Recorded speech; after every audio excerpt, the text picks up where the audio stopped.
And your dad has my Boone book. Oh. And there's some letters recipes in that was written to, I think it was my grandfather's father or brother or something. Anyway, he had moved to California. He established a town out there, Booneville, California. And he was writing back and telling him all the things that he had going for him out there.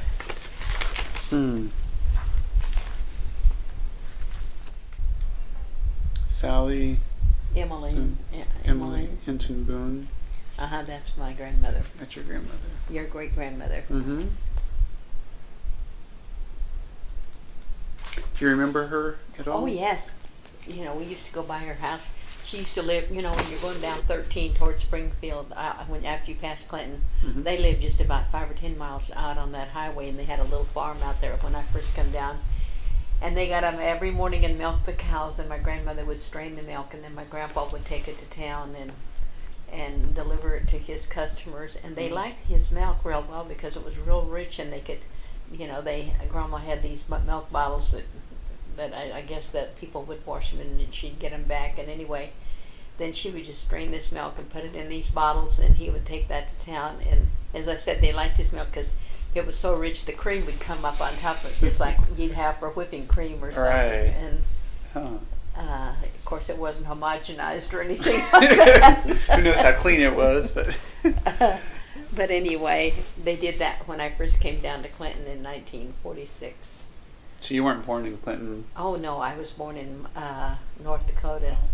I kind of wrote that down in my little story here in this book. Julie she wanted me to write down things, and I did pretty good for a while, and then I got kind of bored with it. So I haven't finished it. Have you had lunch, hon? I did eat lunch, yeah.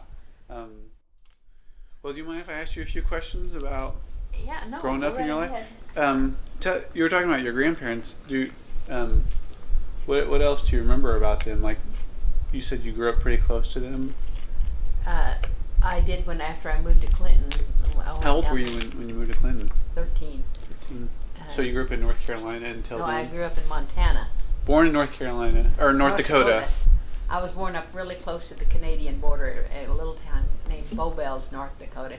And that was on my grandfather, on my mother's side, my grandfather Dudley, on his farm. Because my dad was working for him when he met my mother, and we lived with them for a while. And that's where I was born, and my brother was born there too. But the doctor that came out to the house, well, I guess, to deliver me, he didn't write it down, so I had to get a delayed birth certificate. Then later on in life, when I wanted to make sure I had a birth certificate. So you don't know when you were really born. Well, I know that they said I was born on January the 2nd, 1933. And so I had to get, information that collaborate, or my birth, and I had my school records in Montana, and I had my Social Security card, and I got a copy of the application for that. And then my Aunt Juanita had her daughter Wanda the same month as we were both born in January of that same year, and so she wrote out a statement, and I had it and had it notarized at the bank, saying that she knew that I was born on such a date because she had a daughter born in that same month. So that was a collaboration. So anyway, I have a delayed birth certificate, but that's funny. I had all that to get all that information down, So then, did you move to Montana shortly after that? Well, my dad got a job working for this Ford Peck Dam, which was in Montana, and I guess it was kind of in the eastern part. And I don't know really that was on the Missouri River, because the Missouri River starts up in Montana. But anyway, he was working for that, and so we moved to Montana then. And then eventually he moved to Helena. And he just had a little kind of a one-room shack, you might say. And then he was a pretty good carpenter, and he added another big room onto it. And so that's where we lived, and that's where I went to grade school in. And so probably no electricity We didn't have electricity till, I guess that was after World War II. I don't remember.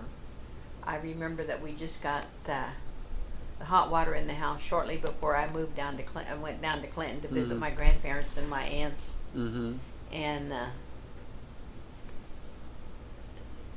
so I don't remember. Well, I know we didn't have a telephone. My dad worked on the coal dock, which was back.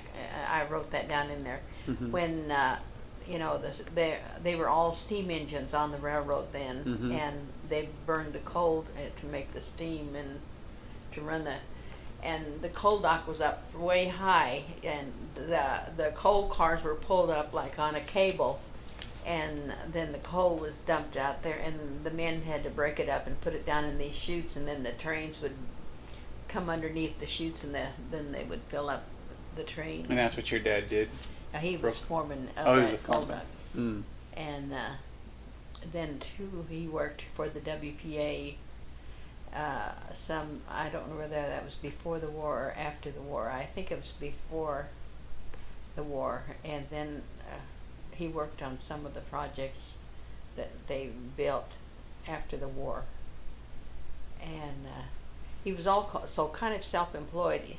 He had another man that kind of worked with him, and they would go out and gather up all kinds of junk like copper wire and iron and stuff and sell it, and that's what it kind of made money from that. And he also built driveways and lawns. We didn't have a lawn, but he built lawns.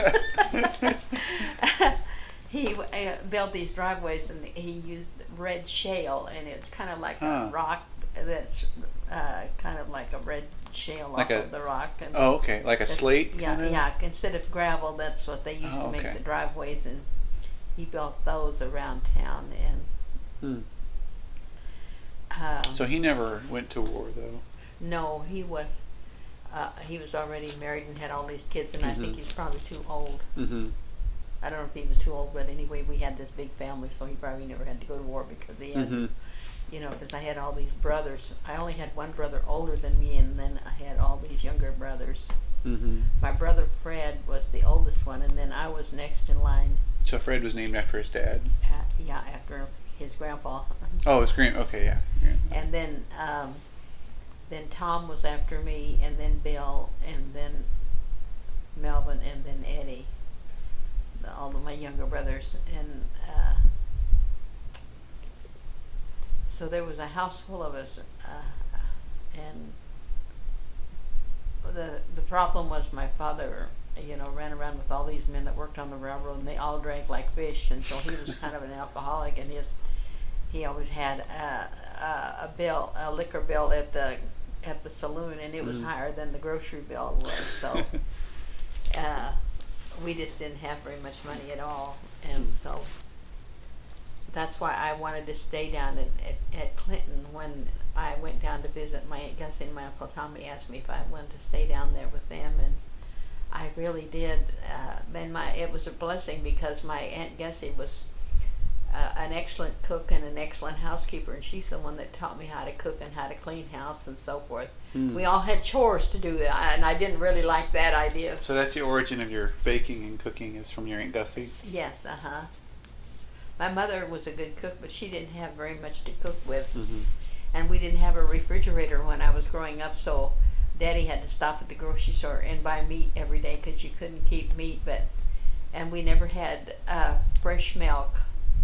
Bottled milk, because that wouldn't keep very good, and so my mother always used canned milk, or my dad would bring home canned milk, and it kept better.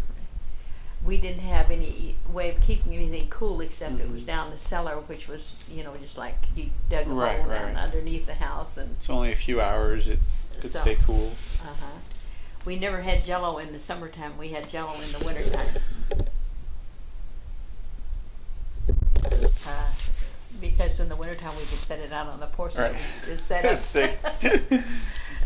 And my mother baked bread. We never had bought bread. My mother always baked bread, and she would make about 3 or 4 loaves, and The only time I really liked the homemade bread was when it was first baked and I could have a piece off of the end and have the crust. And if we bought a loaf of bread at the grocery store, us kids would all eat it up real fast because we thought it was so great. The grocery store bread. Yes. Better than the homemade. And actually, my mother's bread was really good, but you know how it is. Kids can be spoiled brats. Oh, yeah. And if we bought milk, if we bought a quart of milk or a half a gallon of milk or something, we all sat around and drank that up right away because we thought it was so good. If you've ever had canned milk on cereal, you'll know what I mean. Uh-huh. Wow. It's all right to cook with, but I just don't want to be drinking it. Right. And, so you were 13 when you decided to stay with your Aunt Gussie? well, see, my dad worked for the railroad, so he got me a pass on the railroad. So I came down to visit my grandparents. They kept asking me to come down, and so I got to go down and visit. And Aunt Gussie came up to Kansas City, and she and Juanita and my Uncle Gerald, for some reason or other, they all met me at the Union Station downtown. And then I went down to Clinton with Gussie, and she wanted me to stay at her house because she said she thought I'd be much happier there because there was kids there. My cousin Carol and Richard were both there, and Mary Sue, and but then my grandmother got upset because I wasn't staying with her, so she wrote my folks a letter and told her that Gussie was keeping me at her house. Oh, they thought you were at your grandparents'. Yeah, and so my mother wrote me a letter and told me I better get down to Grandma's house and stay with her. So I went down there and stayed with her then the rest of the time until then I eventually went back to Gussie's, and then she asked me to stay, so I stayed with her. Then that was just before I was going into the 8th grade. See, I said I was 13 when I came down there. Well, then I was going into the 8th grade, so I spent my 8th grade year and my freshman year, and then my mom and dad kind of wanted me to come back home, so I went back home and I spent my sophomore year in Helena. And I went to school and I worked in this little confectionery. It's kind of like where they sold ice cream, and then they had a grill for hot dogs and hamburgers, and they sold milkshakes and sundaes and sodas and all that stuff. And I got a job working there, and I really thought it was great because I always liked to stop there when I was not working there and have a Coke or something, you know. And but I worked till midnight, and then I would go home, and then I had to get up the next day and go to school. And of course, my grades suffered really bad from that. I really liked biology because I had a wonderful biology teacher, and he was an older man, and he was real nice to me. He let me take my test over one time. And but I did terrible in my typing. I just couldn't hardly do the things that I had to do, and so I took typing again when I went back to Clinton for my junior year. So you didn't go back to Clinton for good until your junior year? And then I graduated from Clinton High School and came to Kansas City. What year did you graduate? 1951. 51, okay. And then you moved straight to Kansas City just to find jobs, or? Well, my Aunt Kathleen brought me up to Kansas City. I graduated on Wednesday, and Thursday she took me to Kansas City, and I got my job and I got my apartment, and then I moved up here on Sunday. Up there on Sunday. So less than a week after you graduated high school, you were here and ready to go. You told me once about a job you had. You were like a receptionist or a no, I secretary. worked for the first job I had was working for the CPA. His name was Sidney Magazine, and he was Jewish. And he said, you know, what I do is I audit all these people's books or keep the books for different companies like restaurants and things. And he said, the only thing I have to show for my work is these balance sheets and profit and loss statements. And they were huge sheets about 30 inches across, and they were just full of numbers. And I had this, they gave me this big old typewriter that had this huge carriage on it, you know, for these papers to go around. And he said, I don't want any mistakes. And so if I made a mistake, I had to start over. Like adding, subtracting the numbers and... Well, I didn't have to do that. He did that, okay. And it was my job to type them up. And of course, I wasn't used to typing on that typewriter, and I made all kinds of mistakes. I used to go to work an hour early and stay an hour late just to get my work done. So I was so thrilled when I had applied for a government job, and so when I got a letter from the Social Security Administration, which was right across the street from where I was working, and it was at 911 Walnut, and my job was at 709 or 907 Walnut, where I was working. And I went over there for an interview, and the manager of the office hired me, and I was so thrilled. To And get it out was of another the thing. CPA. There was only 2 or 3 people working in that CPA office, and usually they were gone out of the office most of the time because they had to go out and and audit these different people's books or keep their books for them. And So you're usually so by yourself. I went to lunch by myself, and I was there in that office by myself the biggest part of the time. So when I went across the street, there was lots of young people working across the street, a lot young girls like me, and I was so happy to be in that office, and where there would be 2 or 3 of us to go out to lunch or out to have coffee, our coffee breaks in the morning and the afternoon. Anyway, so that was where I was working. What did you do for them? I was a receptionist, and I typed up Social Security cards and did filing and stuff like that. Didn't you tell me once you worked at Winstead's? Or was that I way got later? a part-time job at that one, 47th and Main.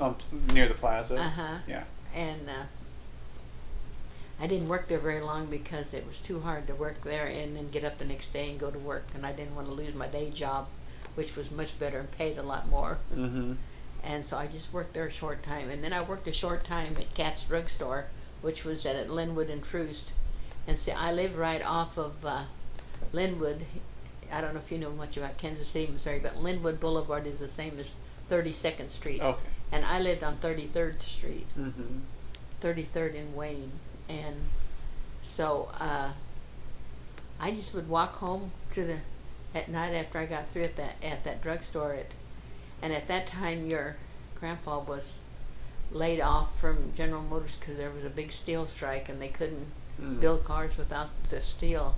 So he had gone back down to Arkansas and was down there trying to find some work. But this is before you were married?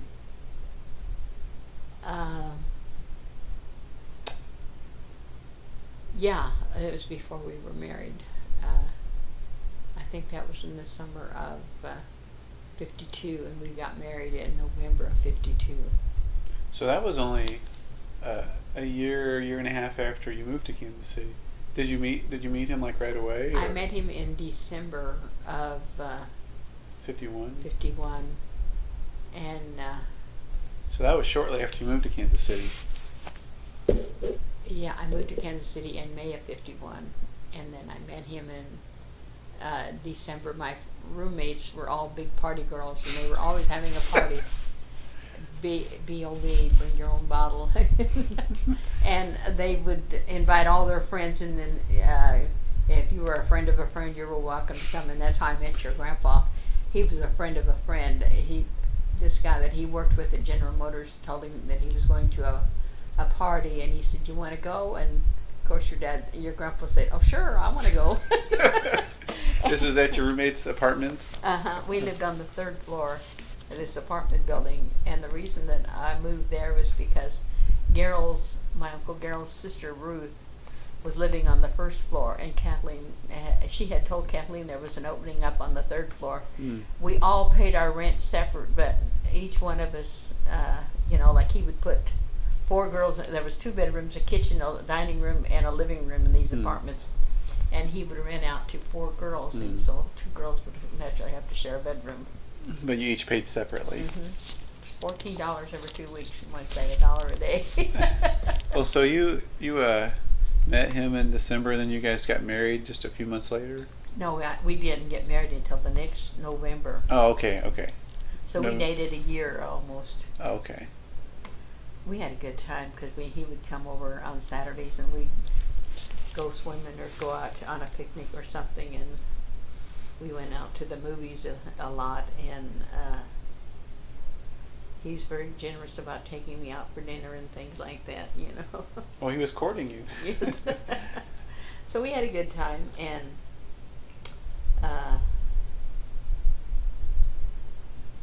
But he was working for General Motors at the time. Yes, already. He was already working out there. He started working at General Motors in September of '49. Hmm. So he went to Arkansas for a while to look for work?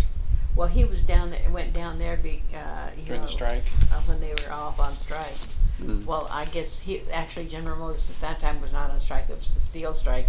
So General Motors had closed down for a while because they couldn't build any cars without the steel. Yeah. Hmm. And so that was when I got a part-time job at that Katz drugstore that used to be, it was Katz, and then it was Skaggs, and then it was Osco. Mm. All of it changed hands several times. Now it's CVS. So when you guys got married, did you move to that house that he built? No, we moved into an apartment. Oh, you had an apartment first. At 37th and Central. Okay.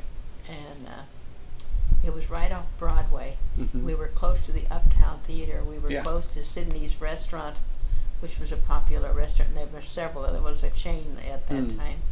And then there was an A&P grocery store right there. We could walk to the grocery store. We could walk to the movies. We could walk down the street to Sydney's. And I could go right up to Broadway and catch the bus to go downtown to work. Or I could catch the bus and go down to the plaza if I wanted to stop down there or something. So you guys were married in 52, and my dad was born in 55 or 54? He was born in 54. 54. In okay. October of 54. So just like 2 years later. Mm-hmm. And then all the kids started coming. Then Susie was born in 56, and Julie was born in 58. Mm-hmm. Then we skipped about 5 years because Mary was born in 63, and then Donna was born in 66. Mm-hmm. So that was like two families, really. Yeah, your older kids and younger kids. But that was a time. Well, they always talk about going to Arkansas, down to Grandma and Grandpa Fillingham's. Was that like every year or a couple times a year? Well, it was probably most of the time when we had a 3-day weekend. Oh, okay. We would go like over Memorial Day weekend, and we went a lot on the 4th of July weekend and Labor Day weekend. And Christmas was big too, Christmas, right? We always tried to go at Christmas time, and if we didn't get down there, then we felt like it wasn't Christmas. We were so used to going. I mentioned that when I wrote in there of how we always look forward to going through Branson because they always had that big nativity scene up on the hill. And when we saw that, then we knew it was time for Christmas.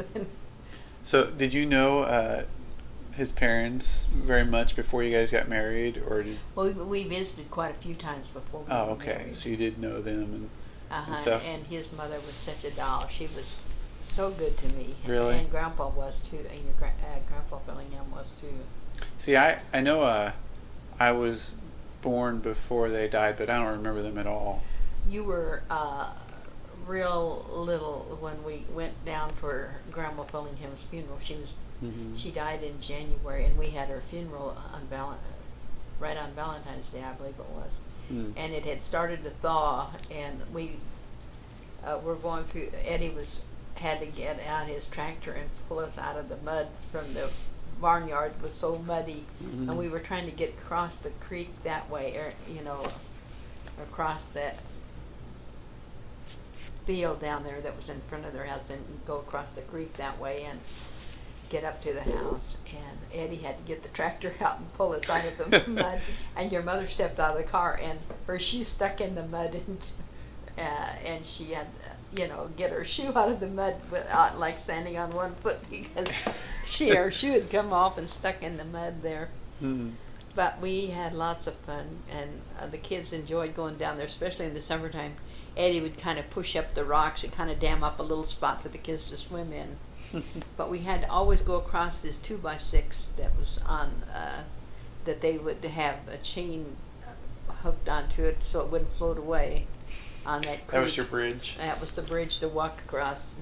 I was always afraid that your grandpa was kind of unsteady on his feet, ever since he had his ear operated on. It bothers your equilibrium when you have something done to your ear, and he was kind of not too steady on his feet, and I always knew he was just going to fall in that creek. But Grandpa, my husband's father, he would go across that every day and go to the mailbox. He felt like that was his job to go get the mail.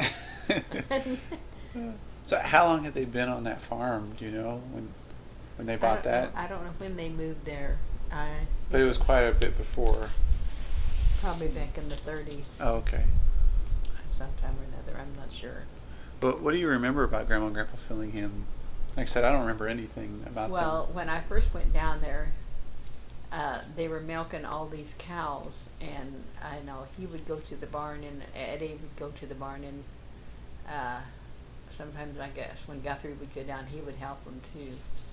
I don't remember my husband going to the barn and doing very much milking, but anyway, they would they would put their milk in one of these big milk containers, and they sold it to the either Kraft or Carnation Company. They would come around and pick up the milk, and then they would get a lot more money if they had a grade A barn. So eventually, after Eddie bought the farm, then he built a grade A barn up. I mean, that was all concrete, so he could wash it out with a hose and everything. Mm-hmm. And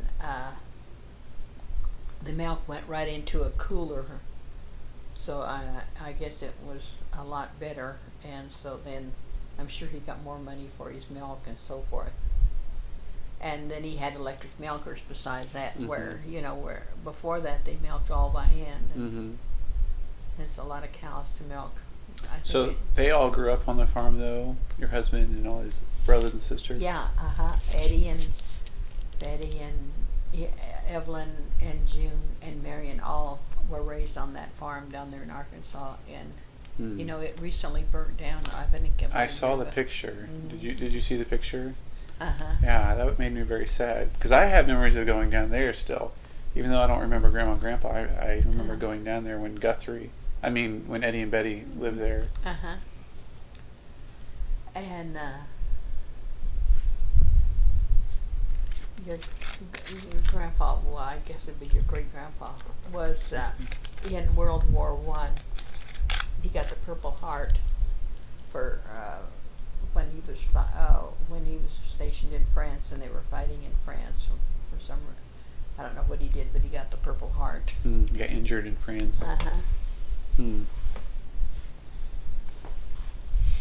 And my grandmother and your Grandma Fillingham were both good seamstresses, and of course then June was an excellent. She used to make a lot of her clothes and things. She doesn't do that anymore, but at one time when they were living in Arkansas, she did a lot of sewing then. I've seen her make formals and things like that. Oh, really? Mm-hmm. And Grandma Fillingham was a good cook too. I thought my grandmother was an excellent cook. All her food was so good, and when I first went down there, she would have fried chicken, and then she would have slaw that she made from cabbage that was in her garden. She'd have sliced homegrown tomatoes, and everything was so good. I just couldn't get over how good everything was. And Kathleen. So you inherited it all. Kathleen, my Aunt Kathleen, said when she was just able to stand on a chair, and she would have to get up and she would make biscuits in the morning and get breakfast ready for Grandma and Grandpa to come from the barn, because they did milking and milked those cows every morning. Mm-hmm.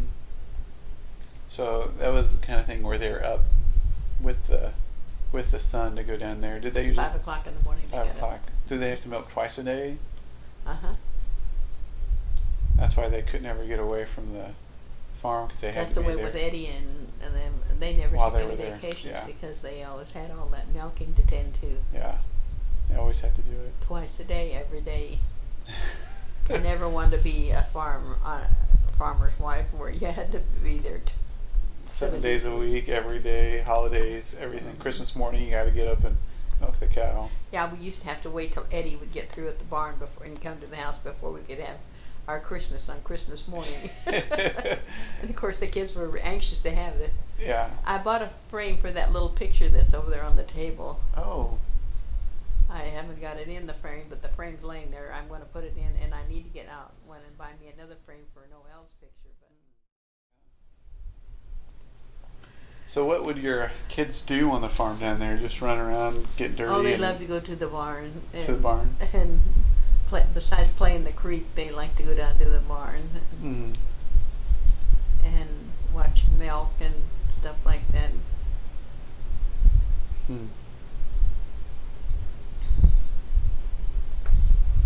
Well, what about them growing up here in Kansas City? Do you have any good memories or stories about my dad and his sisters? Or what it was like having 5 kids while your husband was working all the time? Well, it was, the bad thing was I had no car because we only had one car and he would take it to work every day. Well, how would you get to work? Well, I wasn't working then. I didn't go back to work until after Donna Jo was born. Well, we moved in our house over on Oakland in February of '68, and then I went to work in the fall of that year, and then the kids would stay home with their dad. It was Mary and Donna were the only ones that were not in school, and they would stay home with their daddy, and he would get up and watch them. But sometimes when he worked overtime, he didn't get to bed till late, and a couple of times I took him over to my friend's house over that used to live in the neighborhood where we lived before we moved. Anyway. Would Grandpa work the night shift? Is that okay? And a lot of times he had to work overtime, so he wouldn't get home till like maybe 5 or 6 in the morning. Well, then he hadn't had very much sleep. Oh yeah. For me to be at work at 9:30. Oh gosh. And I just walked up to the school. Then, okay. Because it was right over there at Claude High School, and Right. this was right behind us. Mm-hmm. And I worked for $1 an hour then when I In the cafeteria. So I didn't make very much money. Hmm. And then after, not too long after that, we bought a used car actually from Mr. Welker. It was an old Plymouth, and your grandpa drove that back and forth to work. And we had a station wagon, and so I had a station wagon so I could take the. I always felt bad because your dad liked to play ball, and he was on a ball team, but they always had the practice over there at that Presbyterian that's close to your grandma and Grandpa Jones. Mm-hmm. Yeah, I know where that is. He would have to ride his bicycle over there, which I always worried about him, coming home after dark. Uh-huh. And then whenever there was school programs or something, I would have to ask somebody if they could pick me up and take me because I had no way of going. Because you only had one car. Yeah. When did you get a second car? Was it? Well, while we were living over there on Oakland, Mr. Walker was going to sell that car. Oh, that's when you got your second car. Did you guys take? Did he have time off to take family vacations? Did you guys? Well, he always got laid off in the summertime because of changeover. Oh, they had to switch the factory over to the new model. And so he was usually off a month or so, and that's when we went to Montana twice. Mm-hmm. And we the first time we spent $500 on going up there, and we had just 3 kids. Mm-hmm. The next time we only spent $300 and we had 5 kids, but we learned how to travel with kids. Yeah. We'd had an ice chest, and we could put milk and soda pop and things like that in there, and usually I would buy a lot of canned meat. Mm-hmm. And you can open up a can of meat and it keeps for a long time, but sometimes we just stop at a grocery store or someplace like that and pick up some cold cuts and cheese and bread and stuff like that. And then we always had milk, and we always had Pop-Tarts with us. Pop-Tarts. The kids like Pop-Tarts. That was your staple.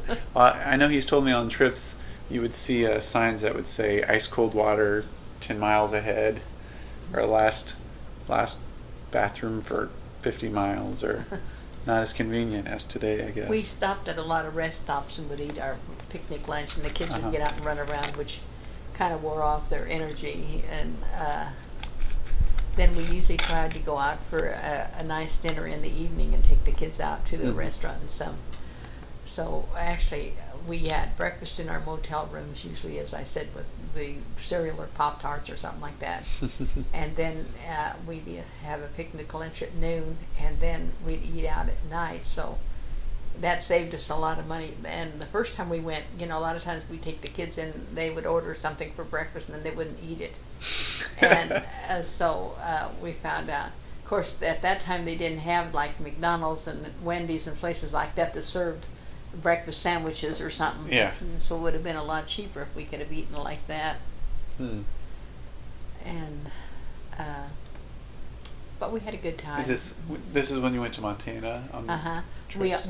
We went through Yellowstone Park and always, which was good because we could stop and see the animals and things, and we usually stayed in the Bears coming up to your doors. Yeah, or walking across the road in front of us. Usually what caused a traffic jam because everybody was stopping to see the bears. And a lot of crazy people were standing out there feeding them, which was very dangerous. Oh, yeah. I think I would, even in the car, feel a little unsafe. Yeah, because they could come up and put their paws on the window or start something shaking like your car. Well, what were my dad and his sisters like when they were little? Like typical kids. Just kids. I don't think your father and Susie got along very good when they were growing up, and Susie and Julie did not have friends in common. But Mary and Donna had a lot of friends in common because they were both very active over at Youth for Christ, and they were both in singing groups over there, and so they had friends over there and they had friends in common a lot of times too. But I guess because Susie and Charlie were so close in age or something, they argued a lot. It was probably tough for him having only sisters. Oh, probably had to sure. find guy friends. Yeah, well, around I know one the time neighborhood. he was really upset. He said, "I need to get out of this house." And I said, "Why do you need to get out of this house? Get away from all these girls." Did he have neighborhood little boyfriends? Yeah, there was when we lived over on Greeley, there was a couple of guys in the neighborhood that he was real friend. One was Jimmy Rogers, and then Jimmy Rogers had a little brother who was very ornery. And then there was another boy that lived across the street from us, and some others. Then when he was in the Scouts, he had good friends with Dan Morgan, and he and Dan were close, and they were in the same Scout troop together. Of course, they were in school together when we were in junior high, but before they went to junior high, Dan went to a different grade school. Then my kids went to White Church until we moved over on Oakland, and then Mary and Donna had to go to Claude Hike.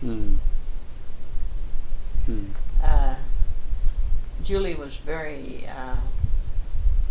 it bothered Julie a lot when we moved. She just couldn't get used to being in another school away from some of her friends over at White Church. And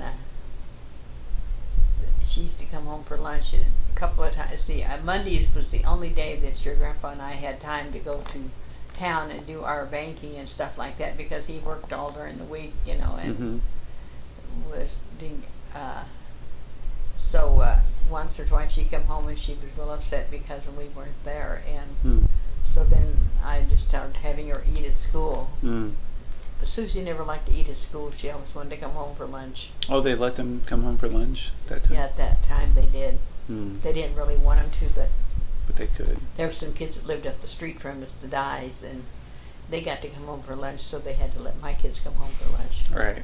Which really was easier on me if they ate at school. Huh.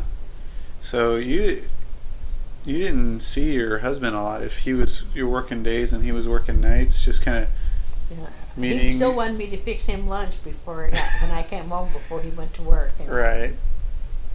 And after he retired, he wanted to get up when I got up in the morning because he wanted me to fix breakfast before I went to work.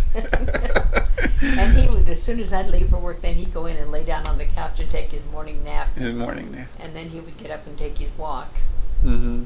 And on Fridays, he was supposed to run the sweeper for me. On Thursday evening, I did the dusting and cleaned the bathrooms. Then it was his job on Friday to run the sweeper. Sometimes he'd just be getting through running the sweeper when I got home from work. He probably realized, she's almost home. Pull out the sweeper. Real quick. I think that's a guy thing. Yeah.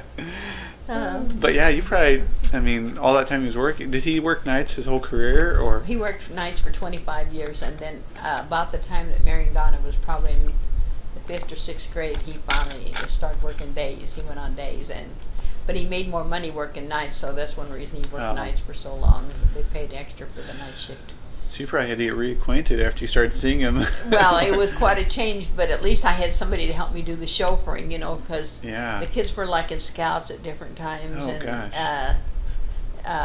they had things going on after school, and they would have to be transported to those and picked up and stuff like that. And it seemed like I had to get all the kids together and put them in the car to go get, Mary. Get anybody, yeah. Yeah, so I was just seemed like I did so much chauffeuring, so at least he could help with the chauffeuring, when we.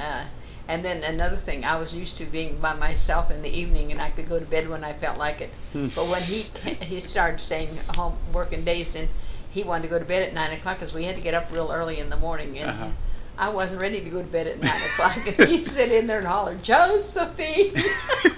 That's funny because Rebecca and I are the same way. I get up early to go to school, and it's about 9 o'clock, and I say, "Honey, don't you just want to go to bed?" "No, I want to stay up."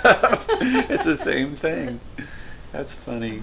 Well, he always felt like I should go to bed at the same time he did, no matter how tired. I wasn't tired, and I wasn't used to going to bed early because for so many years I had gone to bed because when we were first married, he was working nights, and he worked nights, and as I said, up until about Mary and Donna were in about the 5th or 6th grade, so it was 25 years on nights. Did they just offer him daytime hours, or you just decide, hey, I should start working days? Yeah, he decided he wanted to work days, so he be around. Requested it, and he had enough seniority that he could work. He could do days. that. I don't know. Been a little closer. But we do have a lot of things around to remember him by. He always enjoyed building something for the kids. When did that hobby start? When he retired? It started, I think, when I retired because I was able to collect my sick leave and annual leave that I hadn't used, and so I got a check from the government. And I took that and bought him a shopsmith.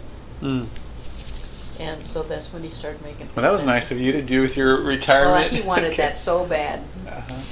Well, then when I retired from the school board, I got paid for half of my sick leave that I didn't use, and that's what I bought that bedroom set in there with. And my first anniversary ring, this is my second one because the first one lost one of the baguette diamonds in it, and they wanted like $1,000 to put that one in there, and this little ring was like $300, so I thought I'll just buy this ring instead of paying the $1,000. For which anniversary? Just an anniversary. Oh, an anniversary. Oh, okay. And when your grandpa died, then I got some money from the insurance, and I paid off my car, and I paid off the house, and the house was already paid off before he died. And they've been building a house right behind me. I've been thinking about walking over there and looking at it because they've got the roof on it now, and so they're not working. But I don't know if anybody's working on the inside or not, but I've been watching them rough it in all week. Oh, back here? Right behind me. Oh, I see. Yeah, but through the windows there. So did Grandpa have many friends or other people he did stuff with, or was it mainly work and family? Just his family. Yeah. Now, he talked about a couple of guys that he worked with, and we did go see this one person, and he had a filling station up on Vivian Road. One time when we went up there, but he was friends with the neighbors. When we're over there on Greeley, he really liked Rex Robertson that lived next door to us, and he liked Mr. Walker really well. But a lot of times they would congregate out in the street or out in Mr. Walker's driveway and visit, and he always kind of wished that he could join in, but he knew that he couldn't hear him, and so therefore that held him back as far as socially. How long did that depression last when he completely lost his hearing? Was it a couple of years? Well, that made it worse. When he lost his hearing, that's when it really went down. He went downhill with that. It was several years, off and on. He would get a little better after he'd take his medicine, but then it seemed like if he quit taking the medicine, then he'd get back again. Hmm. But eventually that just kind of faded away. Yeah. And I could tell, when he was in the hospital once over at Bethany, he was down to one Thorazine pill a day. The medicine they'd been cutting down on his medicine. Hmm. And he was just taking one tablet of Thorazine a day, and one of the crazy doctors over there decided he didn't need that anymore. So he took him off of it, and immediately I could tell a difference in his personality. Hmm. He was kind of getting hateful and Mm-hmm. hard to get along with again. And I told him, I said, he needs to be on that one pill. I think it was only like 50 milligrams. Mm. I said, he needs that. I said, I can tell the difference in him right away when you took that away from him. But Dr. Taylor knew what he needed, and he had him on certain medicine. Then one of them he took away, and Dr. Taylor said, I don't know why they took him off of that. Because I forgot what it was, a certain medicine that he thought that Jim needed. And so as soon as he got out of the hospital, and Dr. Taylor put him back on that medicine, whatever it was, I can't remember now. Did you call him Jim? I know his family calls him Russell. Russell, yeah. Well, because he told me when I met him, his name was Jim Fillingham. So that's what you went with. But his name was James Russell. Right. And they called him Russell. They all call him Russell. But Jim to you, huh? He was Jim to me. And you know what? When I first went down to Arkansas, your grandpa took me down there for a weekend, and I was talking to his mother, and I was talking about Jim, and one day she said, I finally figured you were talking about Russell. She said, I didn't know who you were talking about when you said Jim and you did this and Jim and you did that. And who's this other guy? But his whole family goes by their middle name. Actually, Marion is Alice Marion, and June is Dorothy June, and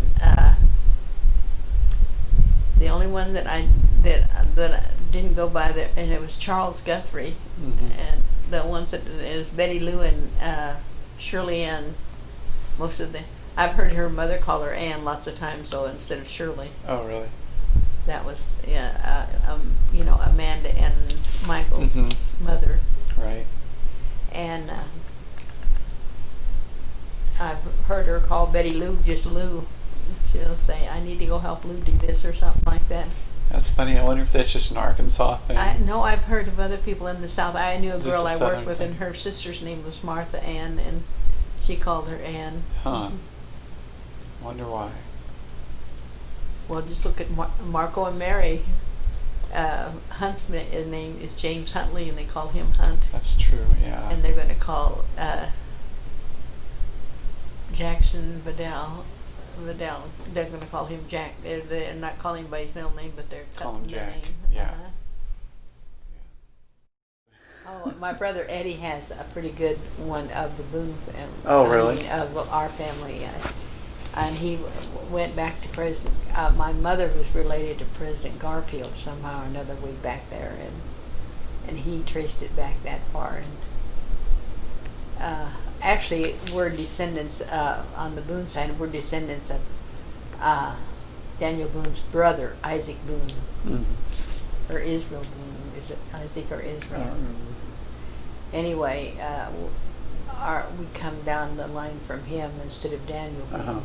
But actually, Daniel Boone would be related because of the Boone brothers. So it's still a blood relation, yeah. I wonder how many generations we are removed from that. I guess we could figure it out. And you could read the Boone book. Could read the Boone book and find out, yeah. Some distant relative put that Boone book together. Her name was Alice Boone.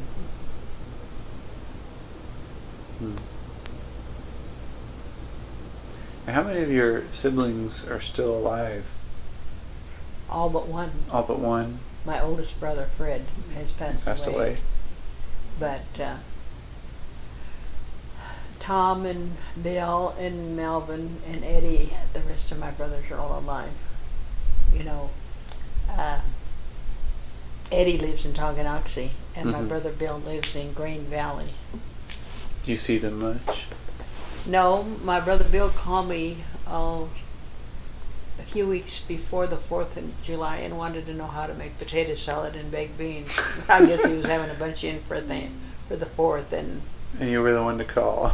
And so I've been meaning to call him and ask if I think about it, you know, like when he's at work or something like that, and ask him how his potato salad and baked beans turned out.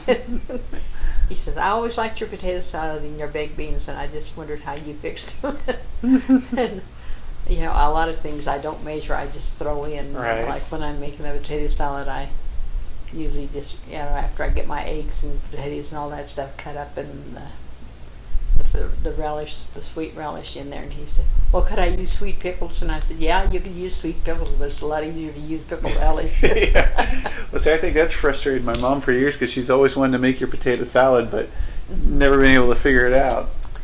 I told because him, there's no recipe. I always use red potatoes because they've got a lot more flavor than the white ones. But I said I have in the past when I didn't have any red potatoes, made it with white potatoes, but Not with the as Irish good. potatoes. But I like the flavor of the red ones better. Yeah. Mm. And so I just told him, I said, I don't know how much salad dressing I put in there, but I said it's probably 2 or 3 heaping tablespoons. And then I said I put some mustard, squirt of mustard or 2 in there, and I said if it's not moist enough for you to mix it all up, then add some more. Just add more. So how have you been feeling lately? Are your legs still bothering you? Oh, my knees bother me, especially if I go in a restroom where the toilet's way low. Oh. I just hate that because when I'm sitting trying to get down and my knees are cracking. Mm-hmm. So Dr. Taylor told me, he said, well, or Dr. Robinson, he was the,